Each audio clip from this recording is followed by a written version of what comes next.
The orc struck the ground with a furious blow. The worker pointed the orc out to the protagonist. Lloyd asked where he was. The worker said that this orc, he works non-stop for 24 hours. The soldiers began to drag the orc away. The protagonist told them to take him away from there and make sure he didn't show up there until tomorrow. The orc screamed that he didn't want to rest and wanted to work until his muscles weakened. The young master noted that their productivity was 10 times higher than he expected, and their endurance and strength were beyond description.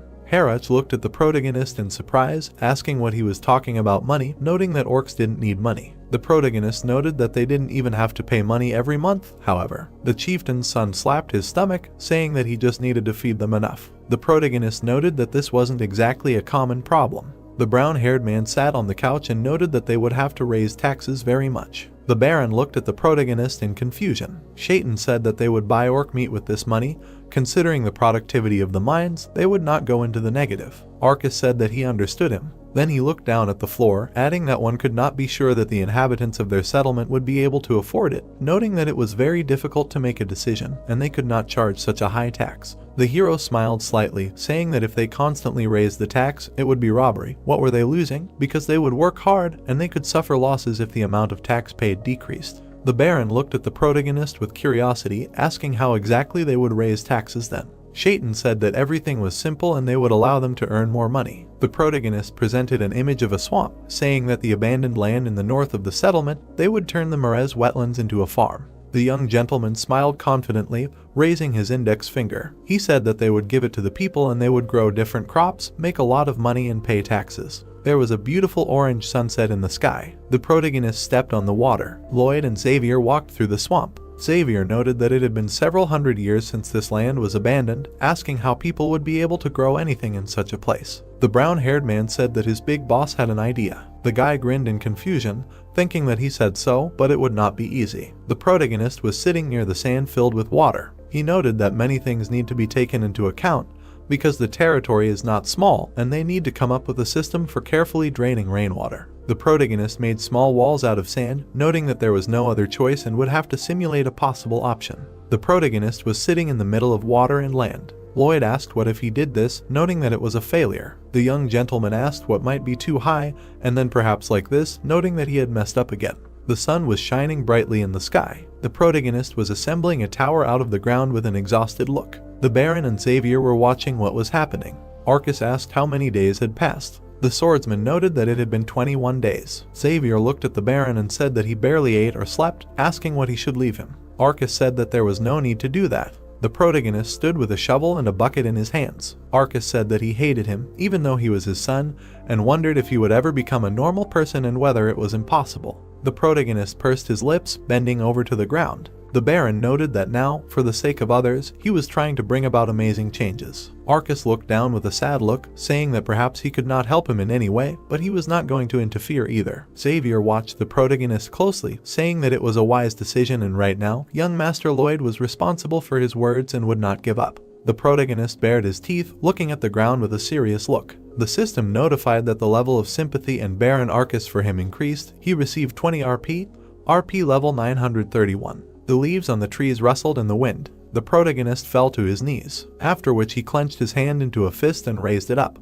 The young master clenched his teeth, raising his hands up. He noted that it should absorb, and then the water would drain as it should. The brown-haired man imagined falling gold coins, thinking that if they dealt with the water, they would be able to raise taxes. The brown-haired man imagined honey pouring on him. He thought about heavenly life. The protagonist stood motionless with his hands raised, after which he collapsed to the ground. Lloyd smirked, noting that he was exhausted, but it was bearable, and if you compare it to how he worked at night and got by with part-time jobs. Lloyd looked at the system window in shock. The system notified that his unusual experience had affected the design skill and a new skill was available to him. The protagonist looked at the system window with curiosity. It said that the design skill, Personal Choice 3, Modeling Mode, and modeling is possible by manipulating the collected data. A green diagram appeared in front of the young gentleman. He picked up a piece of land on the diagram with his hands. After that, stones fell from the top of the diagram. The brown-haired man looked at the system window in fury. The system window notified that he himself said that it was bearable. The protagonist said that he should have told him earlier because he was there for a month, adding that he meant it, asking if he knew how hard it was for him.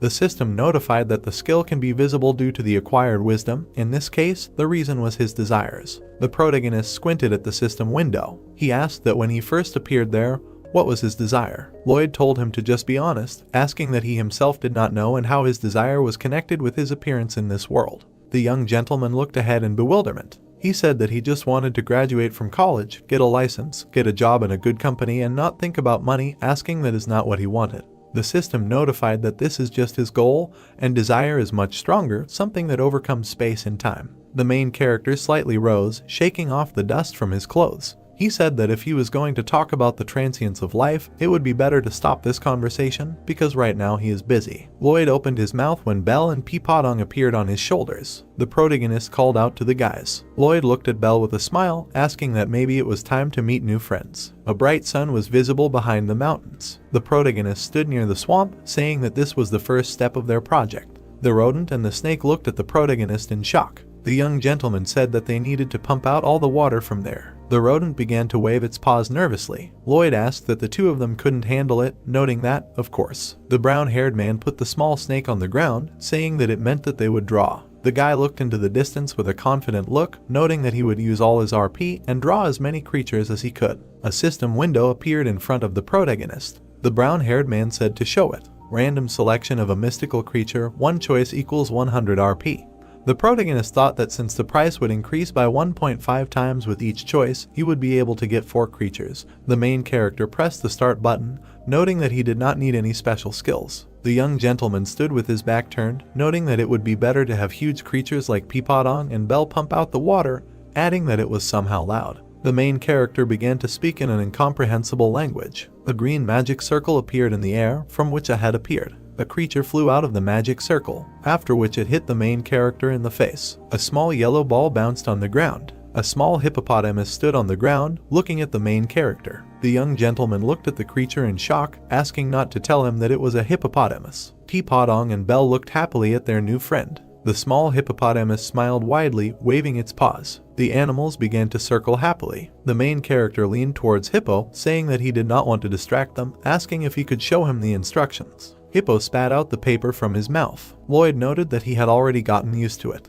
The protagonist unfolded the wet leaf. He narrowed his eyes, asking that it would not grow even if fed a sunflower seed. Hippo looked at the protagonist with a joyful smile. Lloyd wondered if he had really missed something this time. The hero crossed his arms and looked thoughtfully at the animal, and it smiled at its new owner. Lloyd turned away and said that he would like to try again. Notice, the choice of a fantasy creature is available only once a day. The guy disappointedly muttered that he had only wasted his time. Peepodong and Belle stood up for their little friend, saying that the aristocrat was behaving rudely. The guy sat down next to them and explained that there was only more work to do, and Hippo was too small to be useful. The hamster and the snake actively protested. The hero hastened to calm them down. He looked at the new pet and asked what skill it had and if it could absorb at least the moisture from his clothes. A sign appeared above the creature, skill 1 time, level 1. The boy leaned forward and asked if the beast could really absorb water at once. He wondered how much. Hippo patted his stomach with a smile, and the brown-haired boy guessed that it meant 4 times the capacity of his stomach.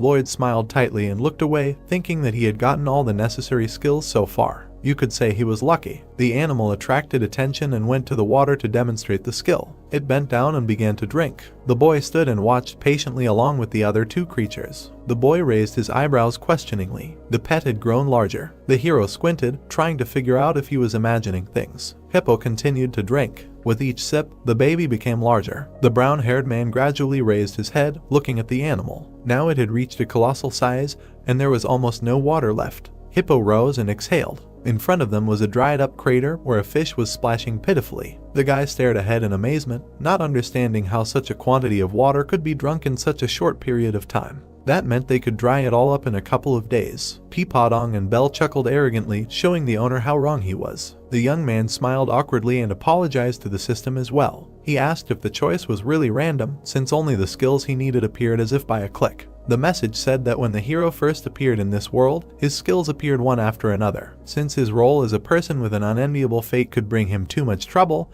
he must have developed the draw for luck skill. However, that might not be the case. The boy looked at the system window and muttered that the system was somehow negligent in explaining. Hippo looked at the owner and squeaked. The hero asked if he really wanted to drink more. The brown-haired man looked up decisively and allowed him to drink as much as he wanted because their construction starts tomorrow. The water was gradually draining. The boy planned to start the construction with the vertical drainage method. The workers looked up at the huge animal in shock. First, Hippo would pump out all the water from the swamps, then drain it into the river and become small again. Then the workers would loosen the soil and remove the roots and remains of plants. The men worked hard, and Xavier stuck his sword into the ground using an explosion. Next, they needed to dig holes where they would insert bamboo poles. They would need to make sand pegs and ask Pipadong to compact the earth. As soon as the water collected inside the bamboo poles, it would be time for Hippo's powerful blow. Then they would build a more reliable storage facility using his modeling skill. The work was in full swing under the command of the aristocrat. And so 10 days passed. The first part was completed.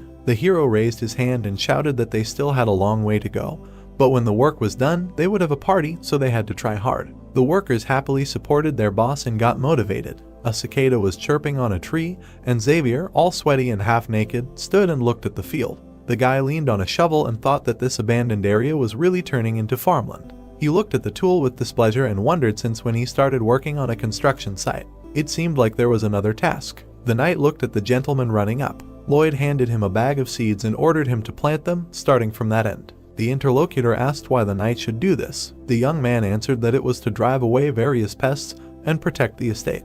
The blonde agreed. The swordsman squatted down and watered the beds. He looked ahead with an empty gaze and thought that he had been interrupted again. Next time, the guy decided to make an excuse. The knight turned around at the voice, noting that the swamps were indeed turning into rice farms. The baron and his wife approached the guy. The man said that he was sure that people had heard about this. It was some kind of miracle. In front of them were fields where tired but cheerful people were working. The protagonist walked nearby, supervising and directing. Notification: the people of Frontera show their admiration and respect for the miracles you have created. You will be awarded a decent amount of RP as a bonus for success in society. Receive plus 450. Amount of RP, 1281. The young man grinned contentedly, throwing the shovel over his shoulder. Dragonflies flew above him, and clouds lazily floated across the sky. Sprouts appeared from the ground. Xavier sat down with a watering can and, looking at the plants, smiled with satisfaction. Lloyd sat next to him, crossing his legs. He said that everything would be ready as soon as they installed the water wheel. The knight looked at him and asked again. The hero smiled and said that during the rains the water would have to be put somewhere, otherwise their lands would be flooded.